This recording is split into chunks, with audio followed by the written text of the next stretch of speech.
एक ऐसा रिश्ता जो कि अपनी आखिरी सांसें ले रहा था। कई सालों से एक पति पत्नी के बीच चल रहा तलाक का केस आज एक नया मोड़ लेने जा रहा था। वैसे हर पेशी पर बहस होती, आरोप लगते और गवाहियां दी जाती, लेकिन आज का दिन सबसे अहम था। आज कोर्ट में इस रिश्ते का आखिरी फैसला होना था। सुबह सुबह दोनों अपने अपने परिवार और वकीलों के साथ कोर्ट पहुंच चुके थे। दोनों वकील भी पूरी तैयारी के साथ आए थे। कैसे सवाल पूछने हैं, क्या दलीलें देनी है, ये सब कुछ तय था। बस कुछ घंटों की बात थी और फिर फैसला उनके सामने आ जाता। लेकिन तभी एक अजीब घटना हो गई। लंच ब्रेक के बाद जब कोर्ट की कार्रवाई शुरू होने वाली थी, तब पता चला कि पति पत्नी दोनों अचानक गायब हो गए हैं। कोई नहीं जानता कि वे कहाँ चले गए। परिवार वाले भी घबरा गए और वकील परेशान हो गए। कोर्ट के अधिकारी भी बहुत हैरान थे। जिस जोड़े के रिश्ते का आज फैसला होना था, वे अचानक कहाँ और क्यों चले गए? आखिर ऐसा क्या हुआ कि उन्होंने अपने ही केस के फैसले से पहले ही गायब होने का फैसला कर लिया? क्या यह किसी नई कहानी की शुरुआत थी या कोई पुराना राज जो आज खुलने वाला था? इस कहानी की पूरी सच्चाई जानने के लिए वीडियो को अंत तक जरूर देखें, क्योंकि जो होने वाला है वह आपको चौंका कर रख देगा। दोस्तों, भोपाल के एक खुशहाल परिवार में नितेश नाम का एक लड़का रहता था। घर में माँ, पिता, बड़ा भाई, भाभी और एक छोटी सी बहन थी। यानी सब कुछ परफेक्ट था। कोई परेशानी नहीं, कोई कमी नहीं। नितेश खुद भी गवर्नमेंट जॉब में था, इसलिए परिवार वालों ने उसके लिए एक अच्छी लड़की ढूंढनी शुरू कर दी थी। कुछ ही महीनों में उसकी शादी मानवी से तय हो गई। मानवी गांव की एक सीधी सादी लड़की थी, लेकिन संस्कारी और समझदार लगती थी। मानवी घर का हर काम बड़े प्यार से करती थी। शादी के बाद वह इस नए परिवार में पूरी तरह घुल मिल गई। नितेश और मानवी की जोड़ी सबको संभालती और परिवार का ख्याल रखती थी। नितेश भी उसकी हर छोटी बड़ी खुशी का ध्यान रखता था। समय बीतता गया और फिर उनकी जिंदगी में एक प्यारे से बच्चे ने जन्म लिया। एक प्यारे से बेटे ने उनका पूरा घर खुशियों से भर दिया। अब तो मानो उनकी दुनिया और भी खूबसूरत हो गई थी। शादी के अब 6 साल बीत चुके थे और अब वे अपने दूसरे बच्चे की भी प्लानिंग कर रहे थे। लेकिन एक दिन अचानक सब कुछ बदल गया। एक मामूली सी कहासुनी जो शायद कुछ मिनटों में खत्म हो सकती थी, वो इतनी बड़ी बन गई कि इस रिश्ते को ही निगलने लगी। उस दिन किसी बात पर नितेश और मानवी के बीच बहस हो गई। गुस्से में नितेश ने मानवी को 2 थप्पड़ मार दिए। पहले भी ऐसा कभी कभी होता था, लेकिन उस दिन कुछ अलग हो गया।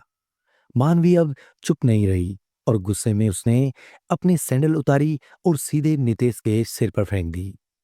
बस यहीं पर सब कुछ बदल गया था। नितेश को यकीन नहीं हो रहा था कि उसकी पत्नी ने ऐसा किया।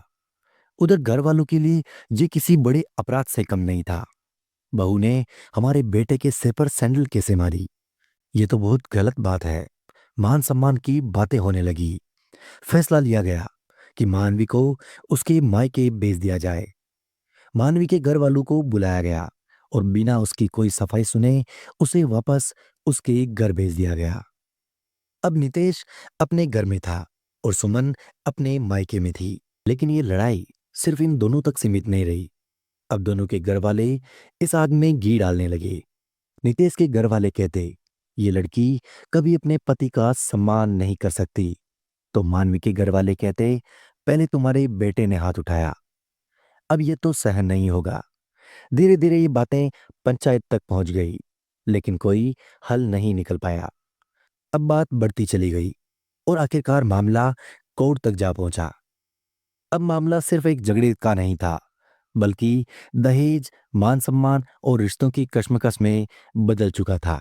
नितेश और मानवी, जो कभी एक दूसरे के बिना अधूरे थे, अब एक दूसरे के खिलाफ हो गए थे।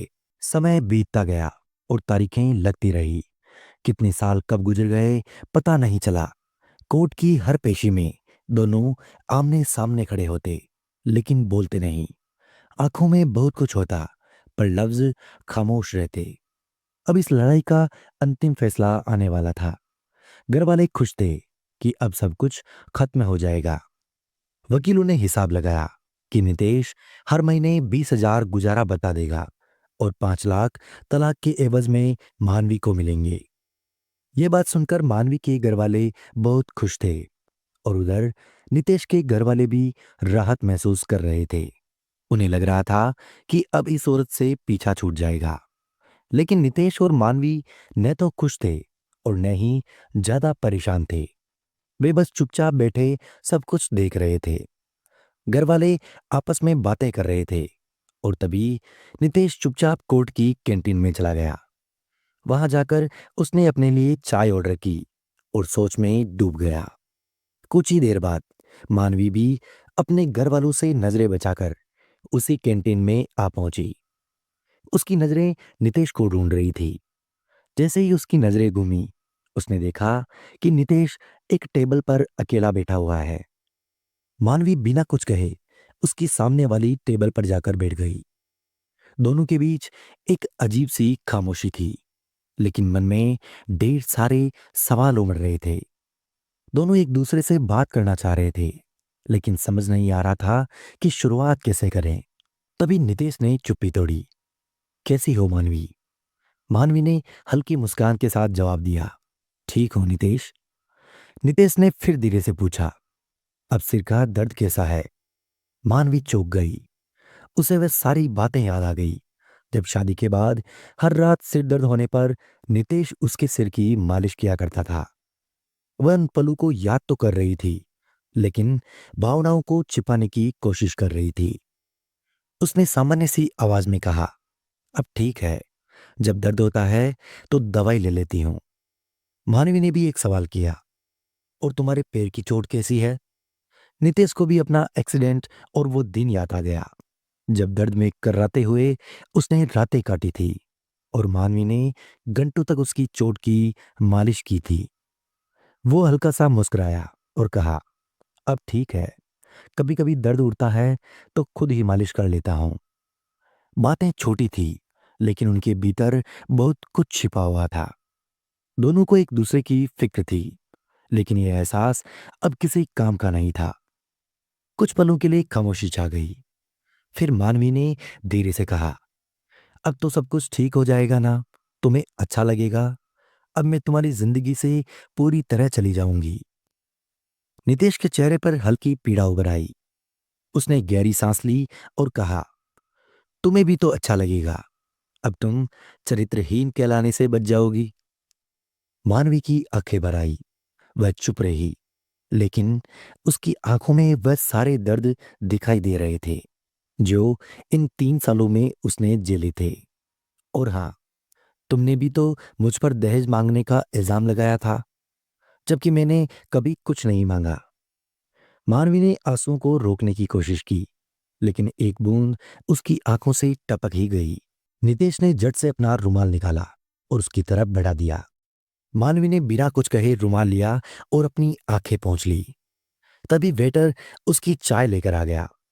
मानवी ने कप उठाने के लिए हाथ बढ़ाया, लेकिन अचानक वह कप उसके हाथ से गिर गया और गर्म चाय उसके दूसरे हाथ पर गिर गई। उसके मुंह से हल्की चीख निकल गई। आश्चर्य की बात यह थी कि ठीक उसी पल नितेश के मुंह से भी वही उप निकला, जैसे दर्द उसे भी महसूस हो रहा हो। मानवी चौंक गई। उसने नितेश की तरफ देखा। वह तुरंत उठकर उसके पास आ गया और पूछा, जला तो नहीं मानवी? मानवी कुछ नहीं कह पाई, बस उसकी आंखों में देखते रही। वह समझ गई थी कि नितेश अब भी उसकी फिक्र करता है। थोड़ी देर की चुप्पी के बाद मानवी ने एक गंभीर सवाल किया, अब मुझे तुम 5 लाख दोगी, जैसा कि वकील साहब ने कहा? नितेश ने सिर हिलाया। हाँ, लेकिन 5 लाख की जगह मैं तुम्हें वो घर दूंगा जो हमने शहर में खरीदा था। अब वह तुम्हारा होगा। मानवी चौंक गई। उसने कहा, लेकिन उस घर की कीमत तो कम से कम 20 लाख होगी। फिर तुम मुझे वो क्यों देना चाहते हो?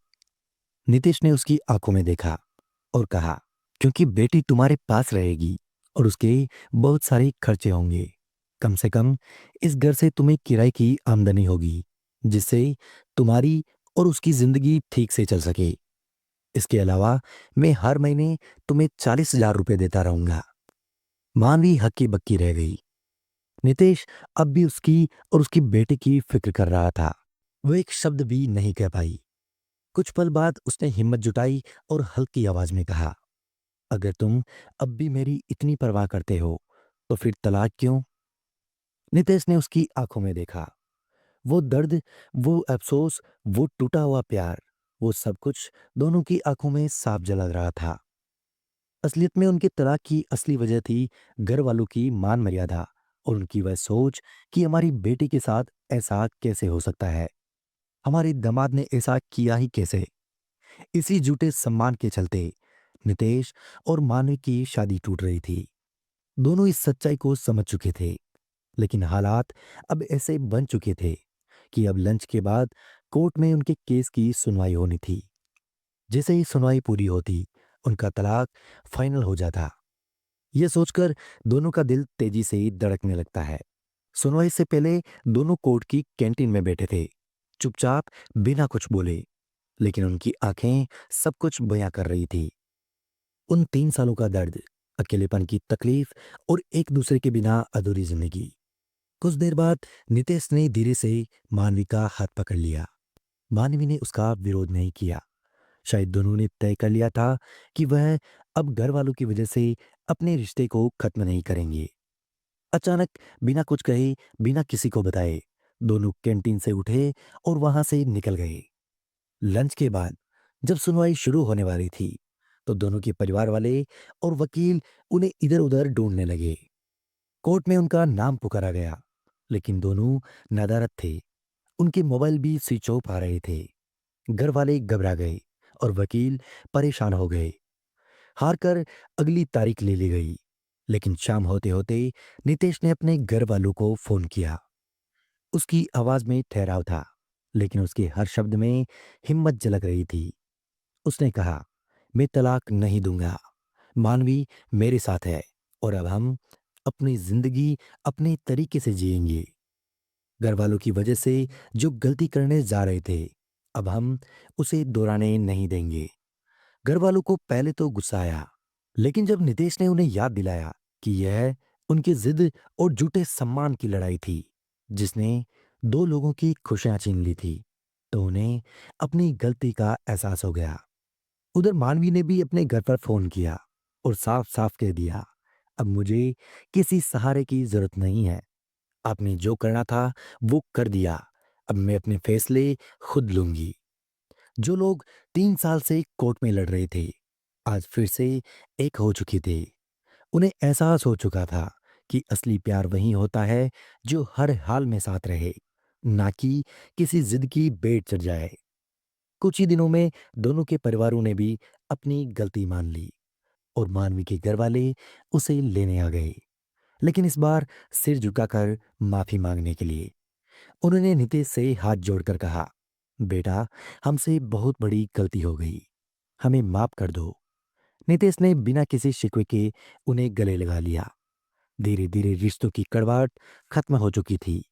दीपावली आने वाली थी, तो घर वालों ने नितेश और मानवी को वापस बुलाने की सोची। जब वे उन्हें लेने गए, तो नितेश और मानवी ने भी बिना झिझक के उनके साथ लौटने का फैसला कर लिया। अब सब कुछ बदल चुका था।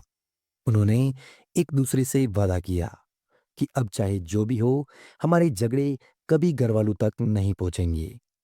उधर घर वालों ने भी तय कर लिया था कि अब वह कभी रिश्ते में दखल नहीं देंगे। समय बीतता गया और फिर उनकी जिंदगी में एक नई खुशखबरी आ गई। मानवी अब मां बनने वाली थी। जब उसके बच्चे का जन्म हुआ, तो हर कोई खुशी से झूम उठा। नितेश अपने काम में जुड़ गया और मानवी अपने परिवार की देखभाल में। सास ससुर का मान सम्मान भी बढ़ गया था। जो घर कभी बिखरने वाला था, वहां अब खुशियां लौट आई थी। कभी कभी हमें यह समझने में बहुत देर हो जाती है कि रिश्ते अहम होते हैं, ना कि समाज की सोच। आज नितेश और मानवी की कहानी सभी के लिए सबक है, जो घर वालों के दबाव में अपने प्यार और रिश्तों की कुर्बानी देने के लिए मजबूर हो जाते हैं, क्योंकि सच्चा प्यार वही है जो हर मुश्किल के बावजूद साथ खड़ा रहे।